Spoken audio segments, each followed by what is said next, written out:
want to talk about overeating. We sometimes wonder why we overeat. Sometimes we feel greedy. Sometimes it's gluttony. Sometimes there's just nice food and you think you're not going to get it again. You're on a holiday. But there is a deeper science to overeating, and that's what I wanted to discuss today. Overeating, one of the biggest causes of overeating, if it's not an issue of indiscipline or greed or gluttony, like I said, is the absence of micronutrients in the human body. This means that you're either not eating sufficient foods that give you micronutrients, or you are eating sufficient foods, but you have very poor gut health and you have malabsorption. So even though you're eating those healthy foods, you're unable to absorb those nutrients, which then get absorbed across your intestine into your blood and transfer to trillions of cells in the human body. And when we don't have these micronutrients that are required, they're called micro or trace minerals because they're required in very small quantities. And the point is, if we don't get it, the human body needs it for survival.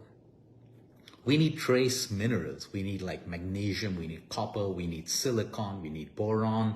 We need all these little trace minerals. We need B vitamins, we need our minerals and all of that. If we don't get it, the human body needs it because, like I always say, the human body only cares about survival.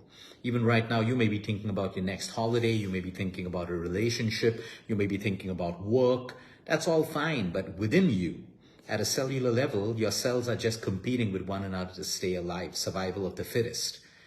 All your body cares about is keeping you alive.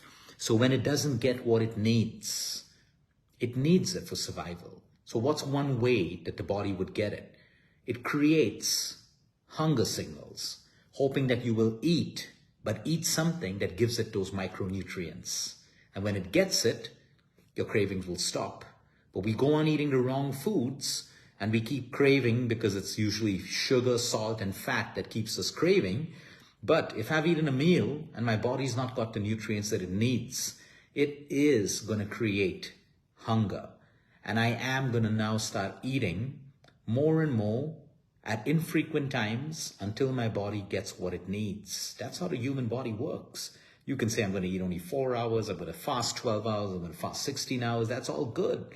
But your body knows what it needs. And that's why sometimes if you're constantly overeating, you want to start looking at the health of your gut. Do you have malabsorption issues? Or number two, what is your diet? If your diet is primarily 90% junk and 10% real foods, you obviously are not getting those trace minerals and the nutrients from junk food. So your body will keep making you hungry, hoping that you're going to eat and eat until it gets what it needs. That's the intelligence of the human body. It's constantly trying to put pieces of the puzzle together to maintain survival and human health. And it'll create, goes on. It's like sometimes even pain. A lot of people misunderstand pain. Sometimes we have pain because we're not supposed to use that. I have a knee pain. Okay, maybe I'm not supposed to use my knee for a while until the inflammation comes down. And that's why that pain is there to remind us. The pain is, of course, there because of inflammation, because of nerves touching one another, several reasons. But also pain is an emotion. Think of it as an emotion telling us rest for a while. So we need to understand this. And that's why if you're overeating all the time, sometimes we overeat because we're sad, we're bored. We overeat because of our emotions, because a lot of us have gotten used to eating our emotions. So this is the way you kind of narrow it down to why you overeat. And then you got to fix the right problem with the right solution. If you have a problem with micronutrient deficiency, it cannot be solved. It cannot be solved with a solution of strict dieting, more fasting, more exercise, more self-control, more willpower. The solution has to be fixed. The problem has to be fixed by taking care of the micronutrient deficiency that you have. That's how it works. Have a great week, everyone. Until next time, eat smart, move more, sleep right, breathe deep, and remember, you care is all about you.